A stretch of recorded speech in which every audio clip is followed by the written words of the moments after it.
शिक्षा की बात हर शनिवार के इस 5वें अंक में मैं कमलनाथ झा आप सभी का स्वागत करता हूं, अभिनंदन करता हूं।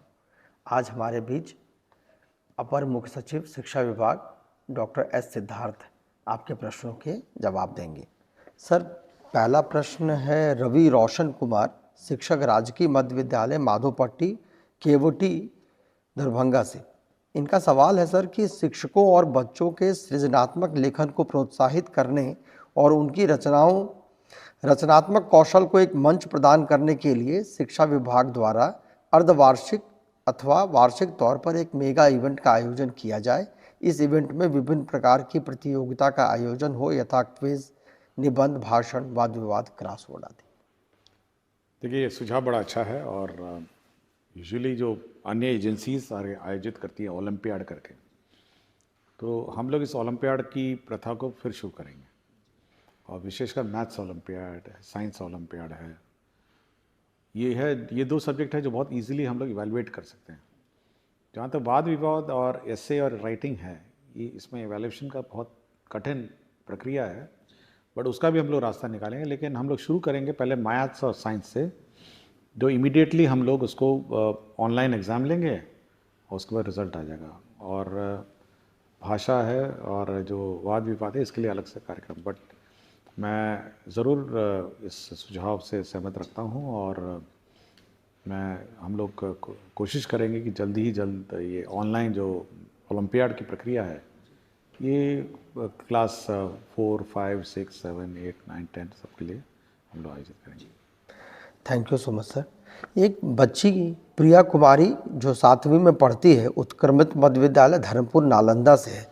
इसने सवाल पूछा है सर कि स्कूल का संचालन फुल डे है, जिसके कारण यूनिफॉर्म की सफाई, स्कूल बैग, जूतों की सफाई एवं बाल और नाखून की कटाई का पर्याप्त समय नहीं मिल पाता है, जिसके कारण कभी कभी गंदा यूनिफॉर्म या नहीं सूखने के कारण गीला यूनिफॉर्म ही पहनकर स्कूल जाना पड़ता है। क्या शनिवार को स्कूल का संचालन पूर्व की बात ही हाफ डे नहीं हो सकता है? देखिए, हाफ डे का तो समस्या है, क्योंकि आरटी में हमको एक सप्ताह में कितने घंटे पढ़ाने हैं निर्धारित है। और यदि बच्ची को ये समस्या है, ये समझता हूँ, क्योंकि जब भी मैं किसी विद्यालय में जाता हूँ तो बच्चा बोलता है कि मैं पूछता हूँ कि क्यों यूनिफॉर्म नहीं, सर वो गीला हो गया, पीछने के लिए डाल दिया जी। तो ये समय समय पर कौन पीछने के लिए डाला है और कौन जानबूझ के यूनिफॉर्म में नहीं आया है, इसका हमेशा डाउट रहता है। तो अगर धोने का ही समस्या है, पीछने का ही समस्या है, तो हम शनिवार को कम से कम एक दिन नॉन यूनिफॉर्म डे रख सकते हैं। हेड मास्टर ये अपने स्तर पर ये डिसाइड कर सकते हैं कि शनिवार को नॉन यूनिफॉर्म डे रखें, जब बच्चे की माता या सब लोग अपना कपड़े धुलाएंगे और 2 दिन में तो सूख जाएगा, प्रेस भी हो जाएगा, और मंडे को फिर 5 दिन यूनिफॉर्म रखेंगे। तो एक दिन की छूट हम लोग हेडमास्टर को छोड़ देते हैं। अच्छा जी, ठीक है ना, ताकि हेडमास्टर अपने डिसाइड करेंगे कि हर चीज़ का हम लोग यहाँ पे अब गाइडलाइंस निर्धारण नहीं सकते हैं, तो ये इंडिपेंडेंस उसको दे देंगे। तो लिख देंगे कि भाई, लेकिन ये ज़रूर है कि अगर एक दिन की छूट दी है तो 5 दिन फिर यूनिफॉर्म होना चाहिए जी। तो ऐसा ना हो कि फिर ट्यूसडे कह देगा पीछने के लिए भेज दिए हैं और वेडनेसडे भी कर देगा। तो ये थोड़ा, या तो आप डिसिप्लिन 7-6 दिन रखिए, या फिर आप एक दिन नॉन यूनिफॉर्म दे दें। बाकी प्राइवेट स्कूल में भी ऐसे ही है जी, एक दिन वो टी शर्ट पहन के आते हैं और अन्य ड्रेस पहन के आते हैं, तो हम लोग भी कर सकते हैं जी। एक सुरभि सिंह हैं, इनका सवाल है क्या केंद्रीय विद्यालय और निजी विद्यालयों की तरह बिहार के सरकारी विद्यालयों में भी दिसंबर जनवरी महीने में बच्चों और शिक्षकों को ठंड की छुट्टी दी जाएगी? देखिए, इस बार हम लोग समर वेकेशन का टाइम निर्धारित कर देंगे और बिल्कुल स्पष्ट डेट से, मतलब इस तारीख से इस तारीख तक हम लोग दिसंबर में निर्धारित कर देंगे, ताकि सभी जो भी टीचर हैं अपना समर वेकेशन प्लान कर सकें पूर्व से जी।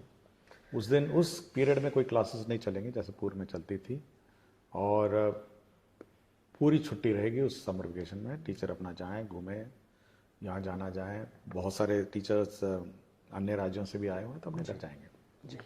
और समर वेकेशन के पूर्व केवल इतना ही हम लोग टीचरों से अनुरोध करेंगे कि समर वेकेशन में आप बच्चों को होमवर्क देंगे, समर होमवर्क देंगे और प्रोजेक्ट वर्क देंगे। जैसे प्राइवेट स्कूल में होता है ना कि आप एल्बम बना के लाइए, अपने गांव में कौन कौन पत्ते हैं, कौन कौन फूल हैं, या कौन कौन जानवर के चित्र हैं, तो एक कुछ होमवर्क जो है वो आप समर वेकेशन में देंगे, लेकिन क्लासेस नहीं होंगी जी। तो ये बिल्कुल हम लोग इस बार दिसंबर में ही पूरे साल का कैलेंडर निकालें जी। जहाँ तक इस विंटर के हॉलीडेज की बात है, तो बिहार में जो मौसम का जो रुख रहता है, एक समय होता है जब वैसे ही ऑटोमेटिकली डिजास्टर मैनेजमेंट में छुट्टियां डिक्लेयर हो जाती हैं जी। और ये शक्तियां हम लोगों ने डीएम को दी हुई है कि डीएम अपने आप छुट्टी जब अधिक ठंड हो जाती है डिक्लेयर कर दीजिए, तो विंटर वेकेशन वैसी हो जाती है जी। तो समर हम लोग फिक्स कर देंगे जी। और वो भी हम लोग इस बार टाइमिंग देख लेंगे कि कब अधिक गर्मी है, कब है, क्या है, और उसी अनुसार लास्ट ईयर का जो टेम्परेचर ट्रेंड रहा है उसी के अनुसार उसको मैच करके हम लोग समर वेकेशन देंगे। और विंटर तो ऑब्वियसली पता ही है कि कब ठंड होती है जी, और डीएम लोग ऑथराइज है। Thank you sir. एक बीपीएससी की टीआरई 1 की शिक्षिका है ऋतु राज, प्राथमिक विद्यालय 5 गाछी टेढ़ागाछ किशनगंज से। इनका सवाल है कि शिक्षा को रुचिपूर्ण और बहुआयामी बनाने के लिए स्कूलों में स्मार्ट कार्ड, स्मार्ट बोर्ड या प्रोजेक्टर उपलब्ध करवाने के बारे में भविष्य का क्या प्रावधान हो सकता है। एनिमेटेड पाठों का समावेश छात्रों का ध्यान आकर्षित करती है, जिससे गतिशील शिक्षण वातावरण बनता है और सीखना दिलचस्प और बहुआयामी होता है। देखिए, हम लोगों ने बिल्कुल किसी टीचर को रोका नहीं है। आप 42 इंच का टीवी खरीद लीजिए और अपना क्लास चलाइए जी। और जो सरकार जो शिक्षा का कोष उनका है, जो राशि है, विकास मद है, आप खरीद लीजिए, मना नहीं किया। बाजार में अपना लोकल में जाइए, टीवी खरीद लीजिए, यूएसबी पेन ड्राइव लगाइए, काम क्लास चला लीजिए। तो ये हम लोगों ने किसी को नहीं रोका है। तो जिसको जहाँ जगह मिले, टीवी लगाना हो, प्रोजेक्टर खरीदना, अपना खरीद लीजिए। तो 50,000 से नीचे आता है टीवी जी। बड़ा बड़ा टीवी आता है, गाँव में मिलता ही है, सब घरों में टीवी है। तो ये हेडमास्टर पर निर्भर है और स्कूल का मैनेजमेंट पर निर्भर है कि वो कैसे संचालन करें। बिल्कुल, हम लोगों ने किसी प्रकार का कोई रोक नहीं लगाया है। और जहाँ तक राज्य स्तर की बात है, हाँ, हम लोग कोशिश कर रहे हैं कि सब जगह स्मार्ट क्लासेस लगे, स्मार्ट बोर्ड लगे, बट मल्टीमीडिया टीचिंग जो टीवी के माध्यम से होती है वो तो खुद ही कर सकते हैं जी। एक प्रेम प्रकाश मिश्रा जी हैं, अध्यापक टीआरई 1 के हैं, उर्दू प्राथमिक विद्यालय मदनपुर औरंगाबाद में है।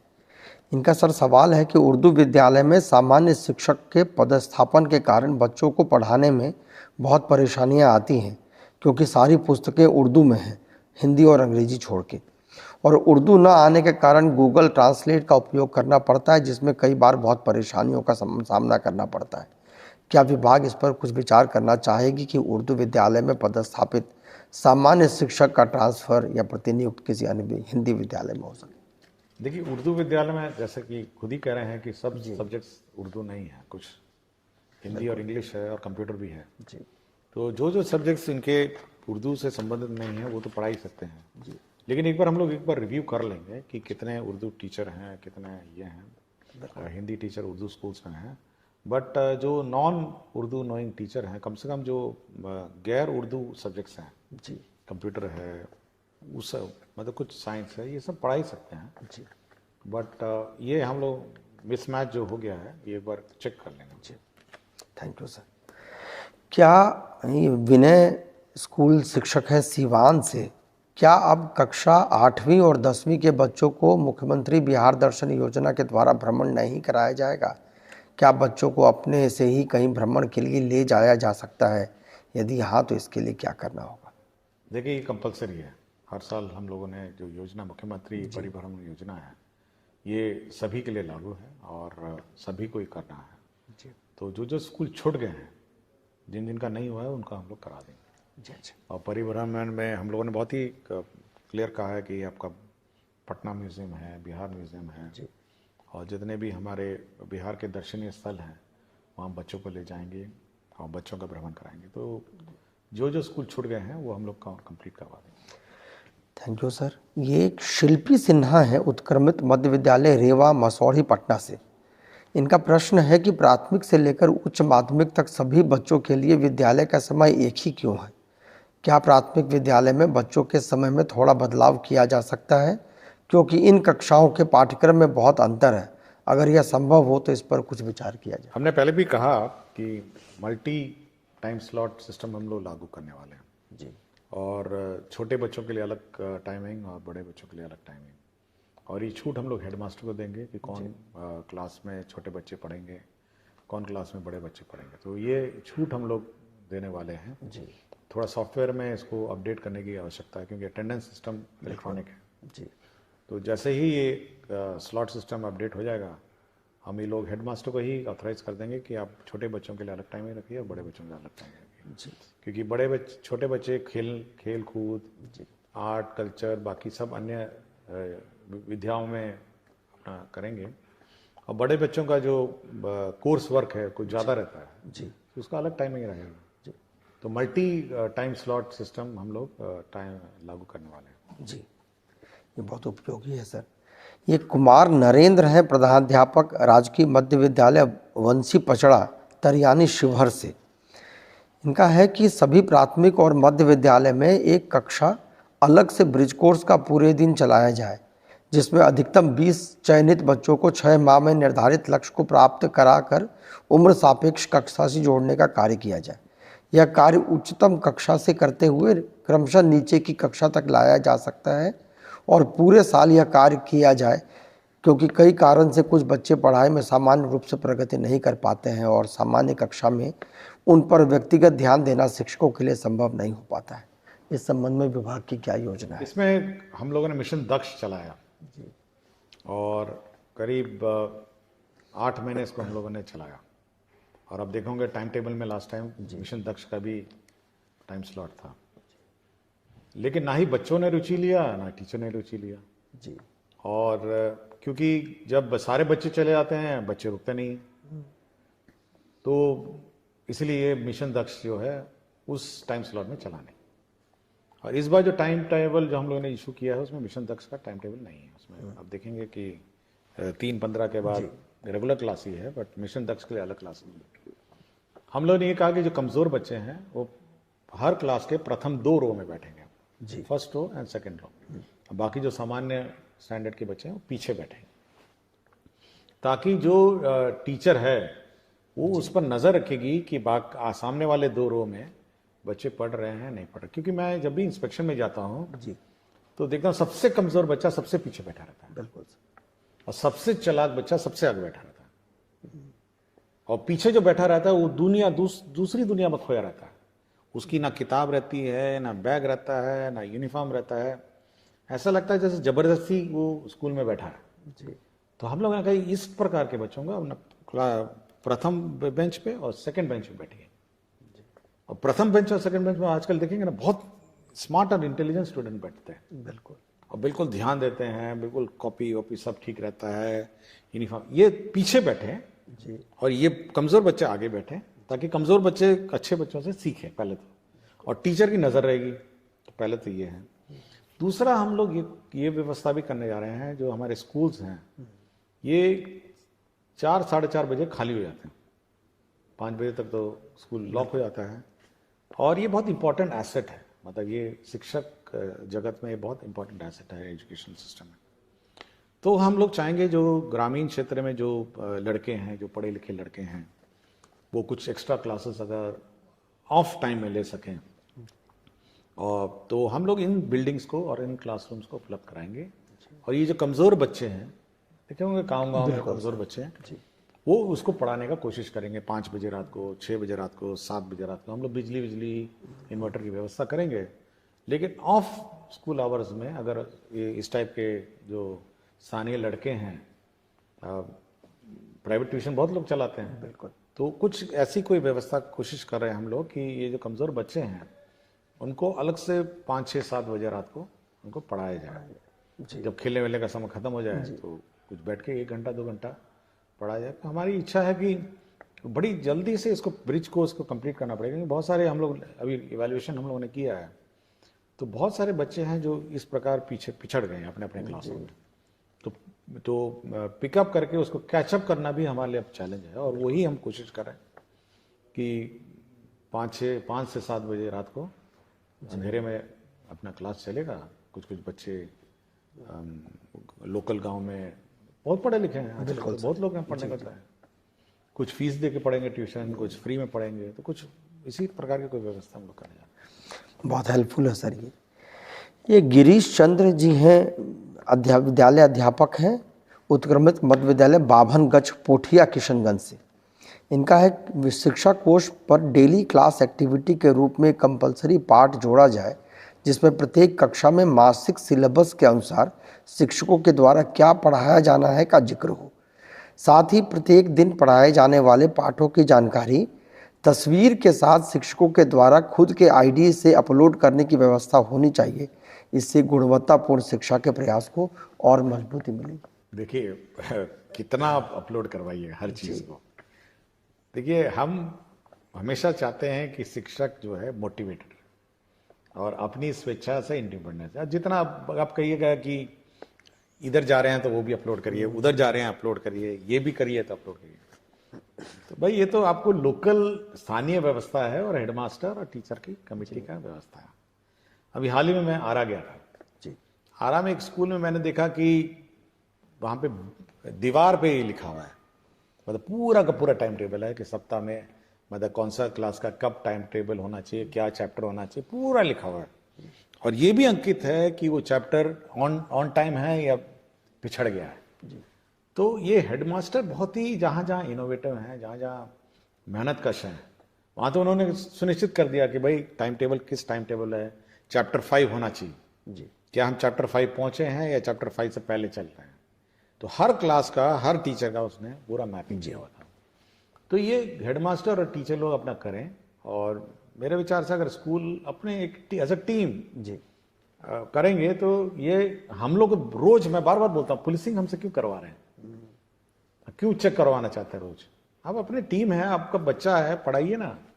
बिल्कुल सब छूट आपको दी हुई है, आपको समय भी निर्धारित है, तो आप अपने मोटिवेशन से ये सब काम करिए और कोशिश करिए कि एक मॉनिटरिंग सिस्टम स्कूल में अपने इंटरनली भी बिल्ट हो। बिल्कुल हर चीज ई शिक्षा कोष में नहीं हो, क्योंकि आप फिर तंग आ जाएंगे कि ये भी डेटा डाला जाए, वो भी डेटा डाला जाए, मिड डे मील भी डाला जाए, अटेंडेंस भी डाला जाए, सब कुछ डाला जाए। तो बाद में लोग शिक्षक ये कहने लगेंगे कि भाई हम लोग तो ई शिक्षा कोष को जवाब देते देते समय बीत गया, पढ़ाएंगे नहीं। हम तो कह रहे हैं पहले पढ़ाइए ना, पहले पढ़ाइए। हम तो बहुत लिमिटेड डेटा आपसे लेंगे ना, हर चीज का डेटा थोड़ा ना हम लोग ले रहे हैं आपसे, केवल अटेंडेंस लेता हूँ, मिड डे मील का भी मैंने बोल दिया है, और बाकी जब सब स्कूल में टैब होगा तो फिर कुछ और डेटा मांगा जाएगा। बिल्कुल, लेकिन हर चीज का हमको मत कहिए कि ई शिक्षा कोष में होना चाहिए। स्कूल अपने नियंत्रण और अपने डिसिप्लिन में चले। बिल्कुल सर। एक मोहम्मद वासीम अहमद है, ये उत्क्रमित हाई स्कूल रामनगर इस्माइलपुर भागलपुर से हैं।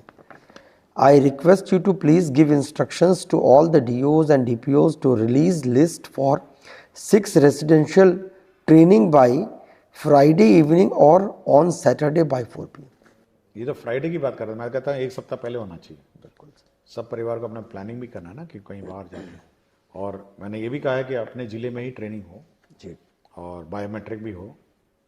तो मैं चाह रहा हूँ, मैं कोशिश में हूँ कि सभी जो ट्रेनिंग है उनके अपने ज़िले में होंगी, और एक सप्ताह पहले कम से कम एडवांस सूचना होनी चाहिए। बहुत अच्छा है सर। सर इसमें एक महेश कुमार हैं, विद्यालय अध्यापक है, 9वीं 10वीं में पढ़ाते हैं सामाजिक विज्ञान।